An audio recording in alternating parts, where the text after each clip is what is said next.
หมอยสูงค่ะเมื่อได้เป็นวันที่26เดือนธันวาคมปี2026ในตอนได้ข่าวใส่มาขอมีข่าว2ตอนเดมาเปิ้นเผาค่ะเลยเสนั่นก็เดมาอ่านตั้งหันถึงพี่น้องเฮาในข่าวโคข้อข่าวอันไรหังเฮียนบ้านในวันเหมือนได้ก็ไล่เกิดขึ้นเปิงเป็นเพศสภาวะลงเทียงที่เมืองอินโดนีเซียมีคนหายมีคนถูกสิงสายใจเนี่ยค่ะข่าวเที่ยงตอนหนึ่งค่ะรัสเซียปล่อยหมักใส่ที่เมืองยูเครนตึกเหิกลองอยู่กินก้นเมืองตั้งน้ำ อ่อนตั้งเปิ้นได้ก็เฮาคามาถ่อมด้วยข่าวโหในอ่อนตั้งค่ะ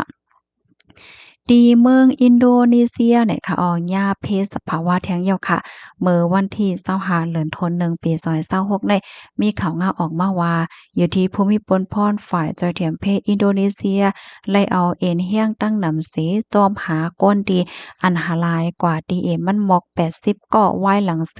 เลยเกิดขึ้นเปิงเป็นลินกวนลินปังตีในใจตอนชาวาปอดวันตกเมื่อกลางในเจ้าวันที่24ตีป่นมานั่นในค่ะเมื่อเหลียวภูมิพลพรเขาเนี่ยก็ฮบทบหันคับโตก้นอันรู้เซ็งสายใจกว่าเหย้ามอก10ก่อค่ะปื้นตีดีในค่ะเนาะฝนตกหาวแห้งตั้งแต่มื้อวันที่23เดือนธันวาคมตีป่นม่านนะคะอยู่ที่ห้องการลงฝ่ายฟิงฟ้าราศีเมืองอินโดนีเซียเนี่ยก็เลยออกมาเปิ้นเผาปันฟังว่าจังมีฝนตกหนักตกนำเที่ยงตาข้าวตั้งหมอกหนึ่งวงเจ้าไหนในเจดอนชาวาปอดวันตกและต่างเปิ้นตีเจ้านายเฮ็ดให้ค่ะ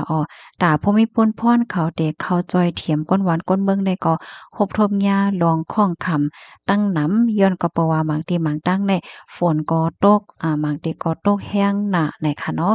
บางทีก็ซ้ำยานำโทมว่าสังว่าเฮ็ดจังเนี้ยค่ะก็ฮบทบลองอย่าเพิดไหลลองเข็งตาตั้งน้ำตาเด็กเขากว่าจอยเถียมนั่นแหละค่ะเปิงเป็นลีนกวนปังปอกำไนค่ะนะไล่เกิดขึ้นเป็นมาว่ายหลัง2เลินก้อยในค่ะเนาะเมื่อป่นมาหมอก2เลินนั่นก็ล่มเลี่ยงลงพัดเขาที่กวนสุมาตราสีเฮ็ดให้ฝนตกน้ำท่วมลินกวนลินปังฮาวแฮงเฮ็ดให้มีคนรู้สึกสาใจกว่าใน1เห็น2ปากก็เฮิรนเยลูกไกวตั้งน้ำก้นเมืองหมอกล้านปลายเย็นเป็นก้นปลายเพกว่าเนี่ยค่ะข้อมูลตอนนี้ก็ค่ะเลยปริมอดีห้องการข่าวสดออกไว้แนว เพศสภาวะค่ะเนาะเพราะว่าใครเป็นมากก็กำนึงก้วยเนี่ยค่ะเพศสภาวะมื้อเหลียวก็ใครหลีโกไว้ค่ะเนาะลูกที่ข่าวง่าโหในเห็นแลกำในมาถ่อมด้วยตั้งปอตอนยูเครนค่ะต่อถึงมื้อเหลียวก็อำไปเย็นไหนค่ะเนาะราชาค่ะปล่อยมักสายดีเมืองยูเครนเนาะเฮ็ดให้ฮิตเตอร์อันมีไว้อยู่จอมเฮิรนตึกลงหมอกโคกเหงตีในใจการใจงานอำไลค่ะฟิงฟ้าก็กัดหนาเนี่ยค่ะเนาะแฮงกัดในเป็นไมนัสไว้12เนี่ยค่ะเมื่อวันที่10เมื่อวันที่24เดือนธันวาคมปี2026ในอยู่ดีโพน้ำติเว้งลงเขปค่ะและออกมาลาดว่าตั้งฝ่ายรัสเซียเขานั้น มีลองปึดตึกใส่ที่เมืองยูเครนเสียก็เฮ็ดให้เฮิรนตึกหลงมอคกเหงตีในนะจางใจเคิงเฮ็ดตั้งค้อนใหม่นั้นที่ฮ้องว่าฮิตเตอร์ในก็เตอร์เคิกลองอยู่ซางเศร้ากวนเมืองตั้งนำตั้งหลายย้อนก็เพราะว่าที่เว้งหลงเข็บในก็มันมันกัดแฮงนั้นค่ะนะเนาะตั้งกัดในได้ก็เป็น -12°C ไว้นะคะตั้งฝ่ายพ่องหลงฝ่ายแก่นแคราเชียในก็ลาดว่าตั้งฝ่ายราเชียแต่ก็ไล่ขับเขิงเฮ็ดสร้างยึดเอาหมู่วานอันมีชื่อว่าสตาลิสยาตั้งปอตอนคาเคปอันมีไว้อยู่ดีจึงห้องวันออกของยูเครนไล่อ่องมานยาวเฮ็ดไหนค่ะ อ๋อค่ะเพราะว่าเฮาค่ะมาด้วยเงาลายทางปะตอนยูเครนก็ต่อถึงมื้อเหลียวในมันก็อำไปนิ่มเย็นในค่ะเนาะก็ยังตึกมีลองแข่งๆต่อกันว่าอยู่เฮ็ดจังแหน่นะข้อมูลตอนในค่ะเนี่ยก็เลยปึ้งมาที่ห้องการข่าวมติชนออกไว้ค่ะข่าวเงา2ตอน2โหค่ะเนาะในตอนในกำแหน่ค่ะที่ย้อนมาอ่านตั้งหันถึงพี่น้องเฮาเหย้าค่ะถ่อมกันอยู่ดีเลยตั้งเลยพองในต้องตักกันมาเลยโยในค่ะนะขอเลยดีแตกเลี่ยงจังหือในก็ต้องถามมาไล่ในค่ะไว้ทรงค่ารับถอมข่าวเงาอยู่ตาเสค่ะค่ะยินชมเด้อค่ะย้อนเปอสังแลก้นหนุ่มอัน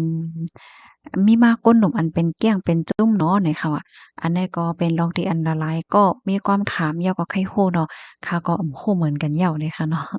มาเที่ยงค่ะปีเฮาค่ะเตรียมมาสะเทหลงนั้นมันไหลใจใส่หมอความหวานะคะว่าเนาะอาอันนี้ๆก็ถามสะเทหลงมาค่ะเนาะนะคะเนาะก้อยกะว่าข้าวใส่หมอหอมซ้ำมีไหวขว้างฮอเฮิบเหมือนเฮลิคอปเตอร์เนี่ยเนาะค่ะนี่ก็หยอกๆกันเล่นเลยค่ะเนาะ ดาเดมีไหวขว้างคอเครื่องบินได้ก็ง่ายค่ะอยู่เนาะได้เนาะป้อไหวขว้างคอรถเครื่องได้ก็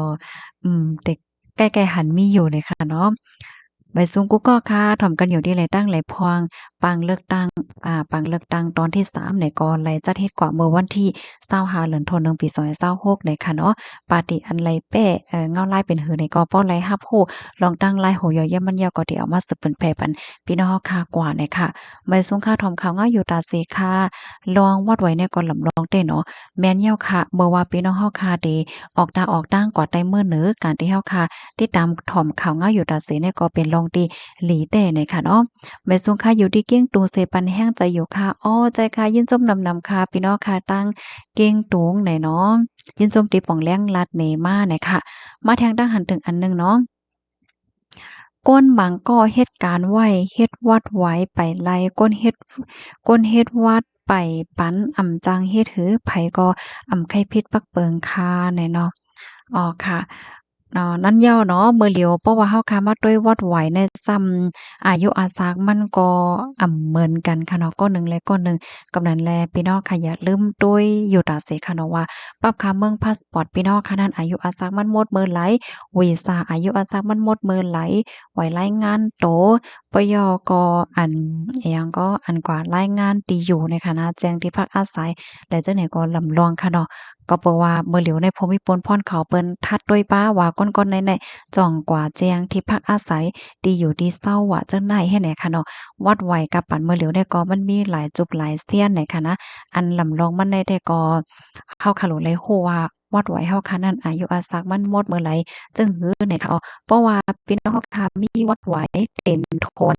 มีวัดไว้ทุกแม่นอยู่ได้ก็มันก็อำนวยรู้ค่ะอำนวยบ่นำคำใจซ้ำเนี่ยค่ะเนาะ อันเปิ้นลงเปิ้นดีเคียงเคียงเสียออกกดท่าเท้าแห้งอยู่ในเด็กก็เป็นก้นตีอันวอดไว้เต็มโทนห้าคำนั้นก็มีวอดไว้อยู่ก้อยกะว่าเฮ็ดจ้องปักเปิงหมายมีนั่นก้อยเนี่ยค่ะยินจมูกก็ที่รับถอนปานเนนปานแห้งค่ะไม่ทรงค่า